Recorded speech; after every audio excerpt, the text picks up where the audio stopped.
Assalamualaikum warahmatullahi wabarakatuh. Saya Kadriani Ramadhana Ibrahim ingin dari kelompok 2 kelompok kami membawakan materi yang berjudul neoklasik, pertumbuhan ekonomi klinis baru. Ekonomi klinis baru adalah sekolah pemikiran dalam makro ekonomi modern yang berkembang dan ide-ide dari John Maynard Keynes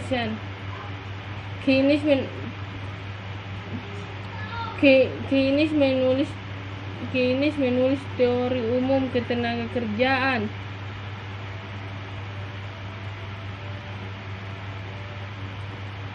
bunga dan uang dalam 30-an dan pengaruhnya terhadap kalangan akademis dan pembuat kebijakan.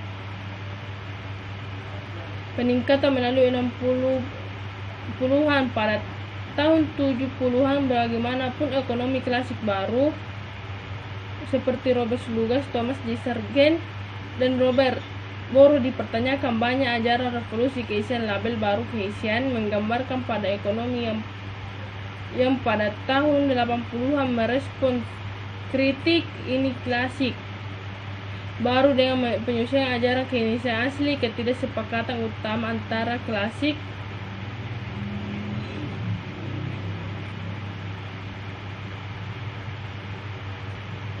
dan baru ekonomi Keynesian baru adalah lebih dari seberapa cepat upah dan harga menyesuaikan. Ekonomi klasik baru membangun teori makro mereka pada asumsi bahwa upah dan permintaan dengan menyesuaikan dengan cepat. Ekonomi Keynesian baru bagaimanapun percaya bahwa model pasar keliling tidak dapat menjelaskan fluktuasi ekonomi jangka pendek, dan sehingga mereka mengajukan model dengan lengket upah dan harga.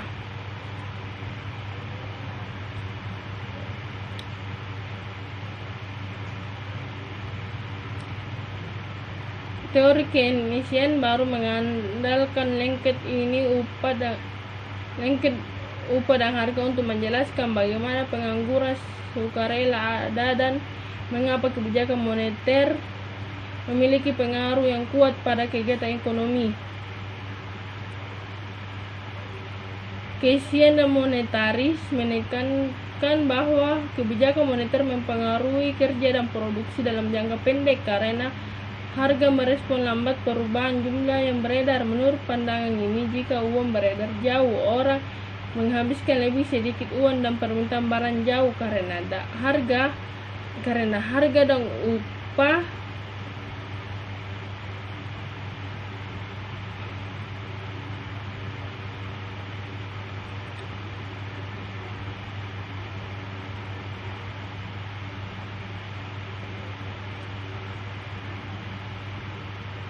yang tidak fleksibel dan tidak jauh segera. Pengeluaran minimum 32 teori ekonomi menyebabkan penurunan produksi dan PHK pekerja.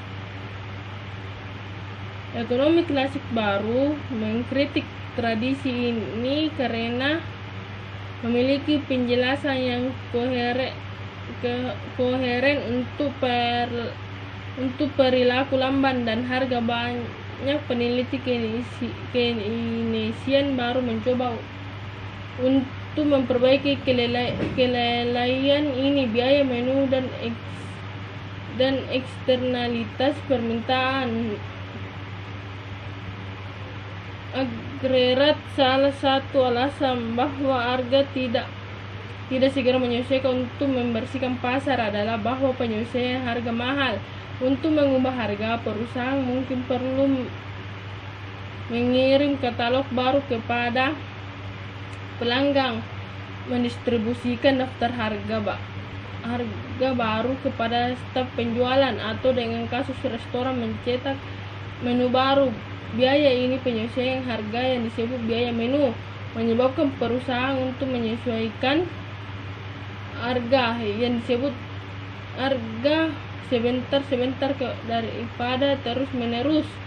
Para ekonomi tidak setuju tentang apakah biaya menu dapat membantu menjelaskan fluktuasi ekonomi jangka pendek. Skeptis menunjukkan bahwa biaya menu biasanya sangat kecil karena berpendapat bahwa biaya kecil tidak mungkin untuk membantu menjelaskan resensi yang sangat mahal bagi masyarakat. Para pendukung menjawab,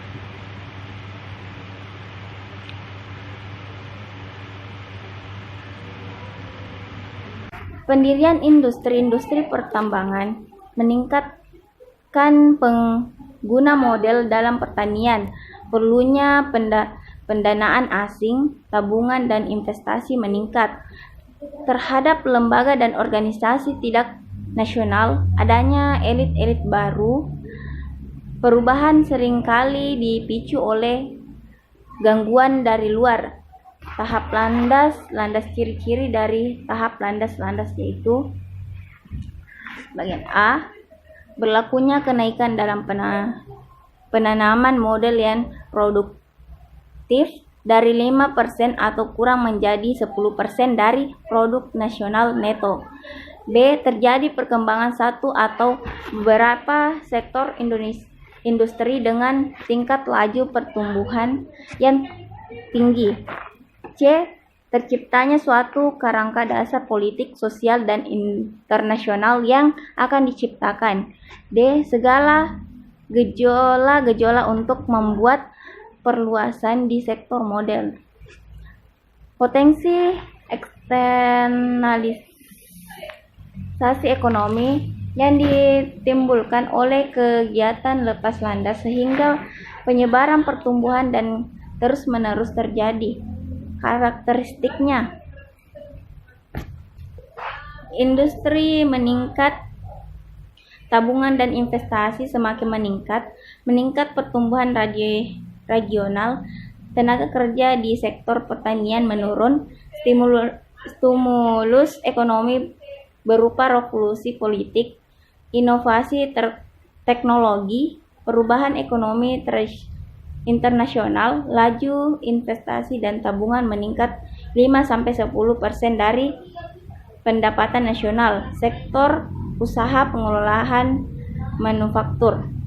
Pengaruh perkembangan misalnya sistem perbankan. 4. Tahap menuju kematangan. Pada tahap ini keadaan perekonomian yang terus-menerus bertumbuh meskipun kadang-kadang disertai dengan laju atau terjadi perluasan memakai teknologi modern secara menyeluruh pada kegiatan-kegiatan perekonomian. Timbul industri. Karakteristiknya,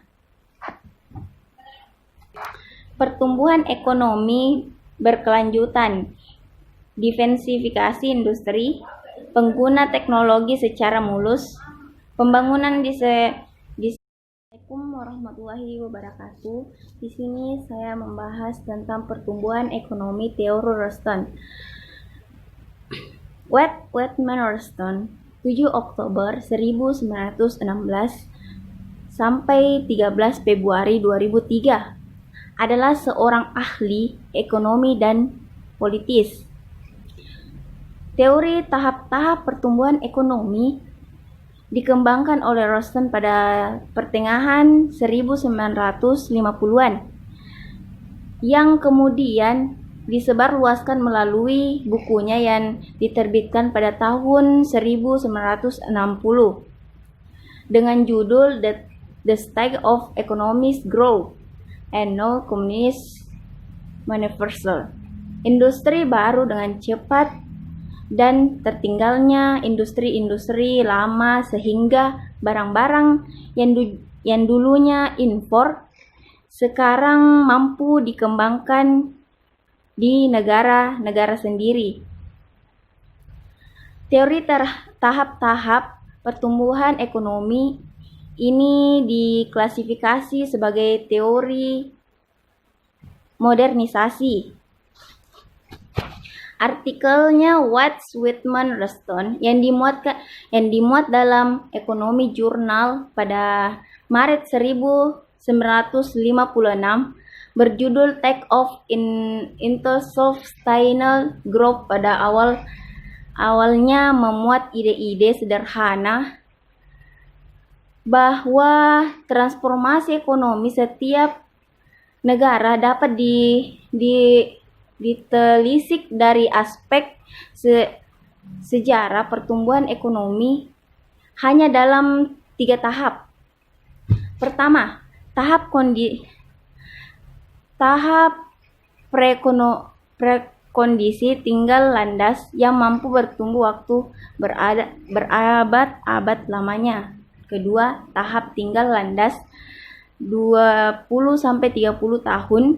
Ketiga, tahap kemandirian ekonomi yang terjadi secara terus-menerus, di mana tingkat produktivitas masih rendah dengan sumber tenaga kerja yang terbatas atau surplus. Surplus tersebut berkaitan dengan basis perekonomian tradisional di mana tingkat hidup masyarakat pada kondisi subsistem akibat perekonomian yang subsistem pula. Hal ini ditandai dengan nilai produk marginal dari tenaga kerja yang bernilai nol. Artinya fungsi produksi pada sektor pertanian telah sampai pada tingkat yang berlaku law of diminishing return. Kondisi ini menunjukkan bahwa penambahan input variabel dalam hal tenaga kerja justru akan menurunkan total produksi yang ada. Perekonomian modern umumnya terdapat di daerah perkotaan, di mana sektor yang berperan penting adalah sektor industri. Ciri-ciri perekonomian ini adalah tingkat produktivitasnya yang tinggi dari input yang digunakan termasuk tenaga kerja dan juga sebagai sumber akumulasi modal. Dengan demikian, industri perkotaan masih menyediakan lapangan pekerjaan dan para pekerja dari desa maupun kota dapat memperoleh pekerjaan tersebut dengan jalan urbanisasi. Pengkajian masalah di atas didasarkan pada asumsi-asumsi sebagai berikut. 1. Perekonomian tertutup, yaitu tidak ada perdagangan internasional dan tidak ada modal asing. Tenaga kerja adalah satu-satunya faktor untuk produksi yang bisa disesuaikan. Kedua, terdapat perubahan teknologi di sektor pertanian dan sektor industri. Ketiga, hanya pemilik modal yang mampu menabung dan investasi. Keempat, terdapat pengangguran tidak kentara di sektor pertanian di mana sektor tenaga kerja menerima upah subsistem dan tabungan nol. Itulah tadi uraian materi yang dapat saya sampaikan. Kurang dan lebihnya mohon dimaafkan. Wabillahi taufiq wal hidayah. Assalamualaikum warahmatullahi wabarakatuh.